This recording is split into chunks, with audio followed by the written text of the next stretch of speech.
Sejam bem-vindos mais uma vez ao nosso canal. Hoje nós vamos refletir sobre os microprogressos, o que é necessário para alcançar o progresso espiritual real. Então, nós vamos refletir principalmente sobre algumas falas, algumas frases de efeitos que são comuns no movimento espírita, do tipo: você é médium, tem que trabalhar. Para você progredir, você tem que trabalhar no bem. Será que trabalhar no bem é suficiente para que você possa progredir? O que é o progresso moral e como se dá o progresso moral? Como se dá o progresso intelectual? São questões importantíssimas para a gente saber o quanto a gente está progredindo, se a gente está progredindo ou não. Que eu já ouvi pessoas reclamando: fulano de tal está no centro espírita há tantos anos e não progride, não muda. Por que ele não muda? Então, vamos refletir sobre isso. Em primeiro lugar, vamos aos textos. Revista Espírita de 1865. Onde está o céu? Olhem as informações fundamentais que tem esse texto. A reencarnação é necessária ao duplo progresso moral e intelectual do espírito. Ao progresso intelectual pela atividade obrigatória do trabalho e ao progresso moral pela necessidade recíproca dos homens entre si. A vida social é a pedra de toque das boas ou das más qualidades. Aqui temos muitas informações, mas o texto continua. A bondade, a maldade, a doçura, a violência, a benevolência, a caridade, o egoísmo, a avareza, o orgulho, a humildade, a sinceridade, a franqueza, a lealdade, a má-fé. Em uma palavra, tudo que constitui o homem de bem ou o homem perverso tem por móvel, por alvo e por estímulo as relações dos homens com seus semelhantes. Então a primeira coisa que a gente entende aqui: fulano de tal está trabalhando no centro, ele está progredindo moralmente? Não. O trabalho tem um efeito, e que não é o progresso moral, é o progresso intelectual, e o progresso moral só se dá pelas relações. Então, para resumir, o progresso intelectual se dá como? Pela atividade que está obrigada a desdobrar no trabalho. Então, o trabalho, ele faz com que o espírito progrida intelectualmente. E o que é o trabalho segundo o Espiritismo? O trabalho é toda ocupação útil. Então, qualquer ocupação útil é trabalho. Então, se alguém está trabalhando no centro espírita, ela está progredindo intelectualmente. Agora, e o progresso moral? Como se dá o progresso moral? O progresso moral se dá pela necessidade que os homens têm uns dos outros. Então, o progresso moral, ele se dá pela relação entre os homens. Por que pela relação entre os homens? Porque sempre que tem uma ou mais pessoas, já existem direitos e deveres. O orgulho e o egoísmo está em prova. E o orgulho e o egoísmo são exatamente as chagas da humanidade. O homem tem que superar o seu orgulho e o seu egoísmo pelo contato social. Então é no contato social que ele progride moralmente. Esse contato social pode também estar no centro espírita, pode também estar na igreja, mas ele está na escola, está no trabalho, está no trânsito, está em todo lugar. Então, algumas pessoas pensam que é só a prática da caridade, no sentido da beneficência, que a pessoa está progredindo. Ela pode estar praticando a beneficência, progredindo intelectualmente, mas não está progredindo moralmente. Por quê? Porque primeiro temos que entender os microprogressos, Uma obra de arte, ela só é uma obra-prima se todas as suas partes são de alta qualidade. Então, uma pessoa que tem um grande progresso moral é porque os seus microprogressos também são de qualidade. E o que nós vamos observar, né? Para isso precisamos o quê? Se fizermos isso, alcançaremos a felicidade. E o que é felicidade? A felicidade está na razão direta do progresso realizado, de sorte que dois espíritos, um não pode ser tão feliz quanto o outro unicamente, por não possuir o mesmo adiantamento intelectual e moral, sem que, por isso, precisem estar cada qual em lugar distinto. Então, a felicidade é um outro vídeo que nós vamos fazer, mas é o objetivo principal, a felicidade espiritual. Existem outras felicidades que eu não vou abordar aqui. Mas para a gente entender essa relação do microestado, do microprogresso, a gente tem que entender uma questão muito importante, que está até lá na Revista Espírita de 1858, que eu vou tentar desdobrar aqui. É a teoria do móvel de nossas ações. A coisa mais importante que devemos observar, a nossa encarnação, aqueles que se querem despertos, é entender o móvel das ações. É o móvel das ações que realiza o progresso moral. Como isso se dá? Nós vamos entender. O homem que faz o mal cede, pois, a uma sugestão quando bastante fraco, para não resistir quando faz ouvidos moucos à voz da consciência, que tanto pode ser a sua própria, a de um bom espírito, que por seus avisos nele combate a influência de um espírito malévolo. Aqui ele está falando mais do ponto de vista do livre-arbítrio, que todo progresso ele é baseado na própria ação, no móvel da ação. Mesmo que o estímulo pode ser externo, de um bom ou de um mau espírito, ele tem o livre-arbítrio, ele escolheu. Então aquela pessoa, eu estava botando o pé na jaca, era o meu obsessor, isso não procede do ponto de vista das leis naturais. Ele cedeu. Mas é aquela pessoa que bebeu e fez besteira. Ela optou por beber, é uma escolha dela, ela optou por beber. Então o estado de desequilíbrio após a bebida é uma escolha dela. Então a gente tem que entender um pouquinho essa questão da teoria do móvel da ação, porque cada ação, cada microação em nossas vidas, quando eu falo microação, estou falando em desejo, estou falando em pensamento, estou falando em ação do corpo, todas essas questões no micro estado, ela tem esse móvel aqui que a gente pode ver, o móvel das ações. Então vamos lá. Você agiu, está de acordo com a lei de justiça, de amor e de caridade? Estou falando aqui puramente do ponto de vista do progresso moral. Você fez uma ação. Essa ação está de acordo com a lei de justiça, de amor e de caridade?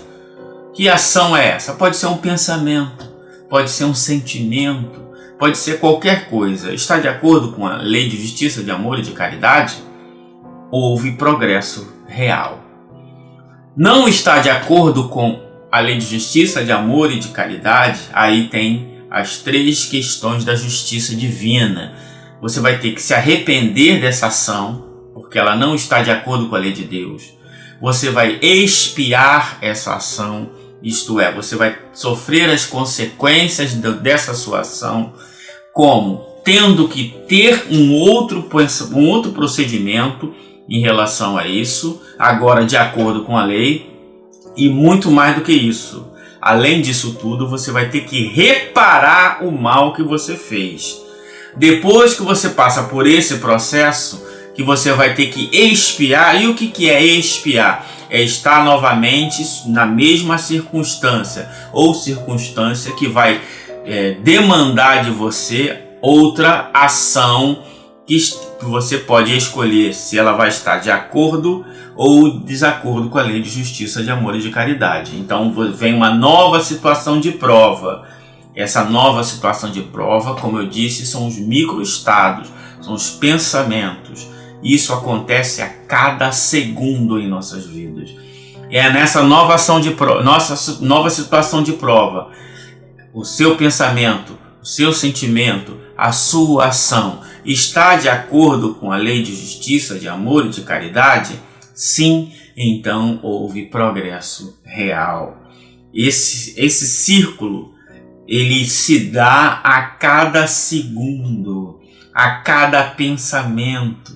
Então, você vai levantar um copo. Se é o fato simplesmente de você levantar um copo para lavar, isso é trabalho.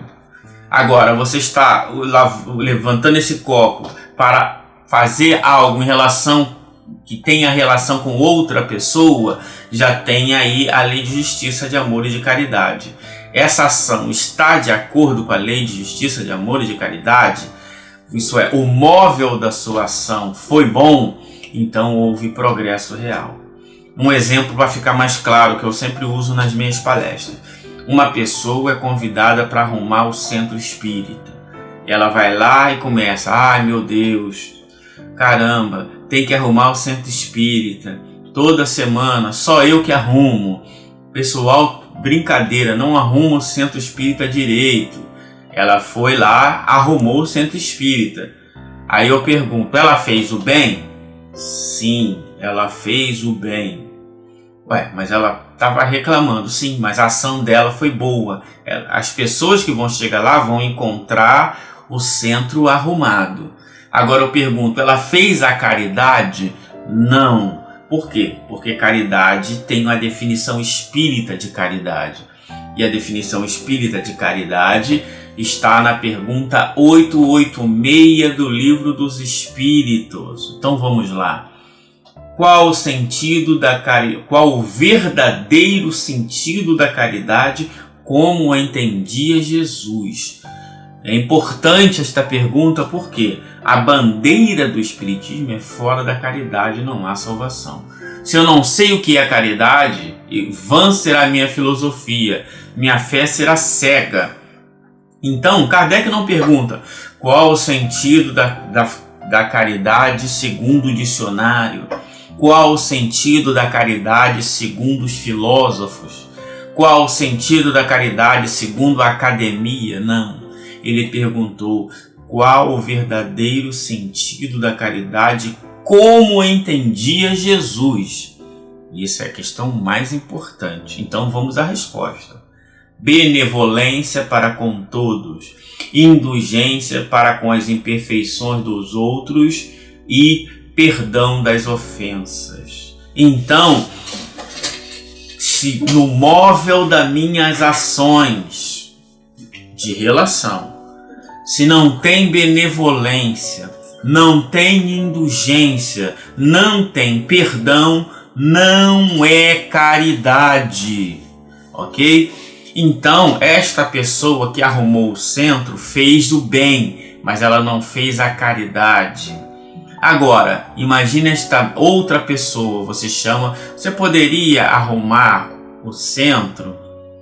Aí ela vai falar assim: vou, claro. E aí nos pensamentos dela: ai, que legal, que importante oportunidade de ajudar para que as pessoas possam chegar lá no centro, esteja tudo arrumadinho, só se preocupem em ouvir a palestra e aprender. O móvel da ação desta pessoa é a benevolência, então tem caridade. Essa é a questão importante. Então as duas trabalharam no bem, mas uma só trabalhou no bem e a outra fez caridade. Então a segunda agiu segundo a lei de justiça, de amor e de caridade. Então para esta pessoa houve progresso moral real. Para a outra houve apenas progresso intelectual. Então isso é muito importante, por isso que a gente observa que pessoas estão anos, décadas na instituição religiosa e não conseguem progredir. Você não vê mudança, porque ela apenas está trabalhando no bem, ela não está agindo segundo a lei de justiça, de amor e de caridade. Isso é muito importante. Então a gente começa a entender que o móvel da ação é que faz com que a gente progrida. Porque as pessoas acham que fulano de tal, ele é muito bom porque ele dá 10 toneladas de cesta básica. Mas o móvel da ação, então se ele deu 1 caminhão de cesta básica, mas no móvel da ação dele teve benevolência, teve indulgência e teve perdão, ele teve um progresso. Mas atentem para isso. O móvel da ação foi uma ação. Então essa uma ação, essa microação é que fez ele progredir. Não é a quantidade, presta atenção, não é a quantidade, as toneladas. Não importa, o que importa é o ser. E o espírito, a característica essencial do espírito é o pensamento. Então, não é porque ele doou 1 carreta ou doou 1/2 quilo, não importa. Importa é o pensamento dele ao doar. Então, se ele, na hora da ação de dar o 1/2 quilo, teve caridade, ele progrediu, ele avançou. E aquele, na hora de dar 1 tonelada, ele avançou igual. Porque o pensamento, a vontade, a intensidade dos dois foram iguais. Não é a ação, é o móvel da ação. Então, se uma pessoa faz ronda durante 10 anos, quantas vezes ela trabalhou? 10 anos. Quantas vezes ela fez a caridade? Temos que analisar cada dia, cada ação que ela fez para poder entender sim, cada ação, qual foi caridade, qual foi apenas trabalho. Às vezes a gente simplesmente dá. Isso acontece, já aconteceu comigo muitas vezes. Participei durante anos e posso dizer, não foram todos os dias que eu fiz a caridade. Muitas vezes eu só fiz a beneficência, muitas vezes eu apenas trabalhei no bem.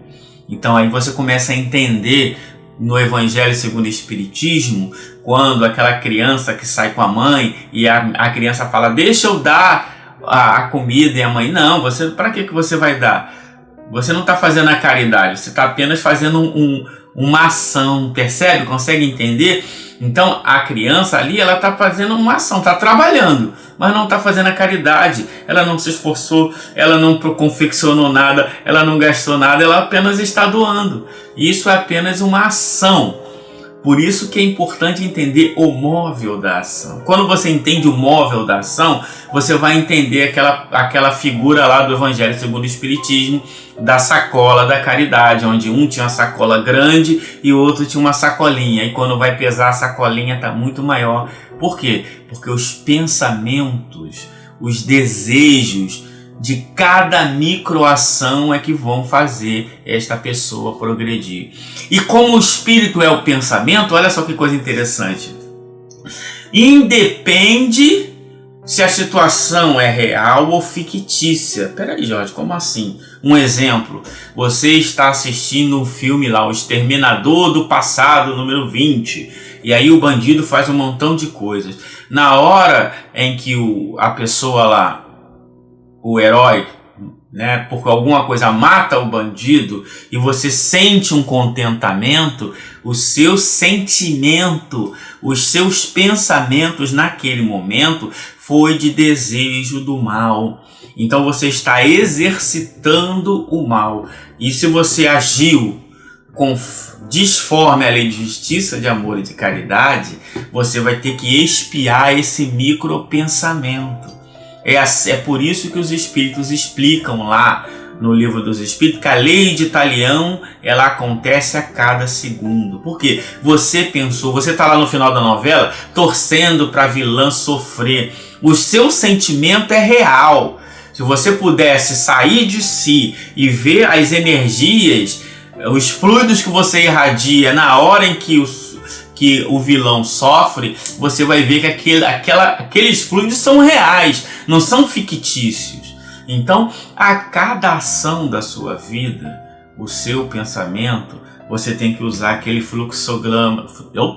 Você tem que ter esse fluxograma na sua mente para que você possa seguir lutando e vencendo, entendendo que cada pensamentozinho ele conta e ele vai fazer você entenda o progresso real. E aí, como um requinte de você entender esse mecanismo, aplicar esse mecanismo, os espíritos nos dão outra ferramenta interessante, que é a questão da pergunta 919 do Livro dos Espíritos, quando Santo Agostinho fala o quê?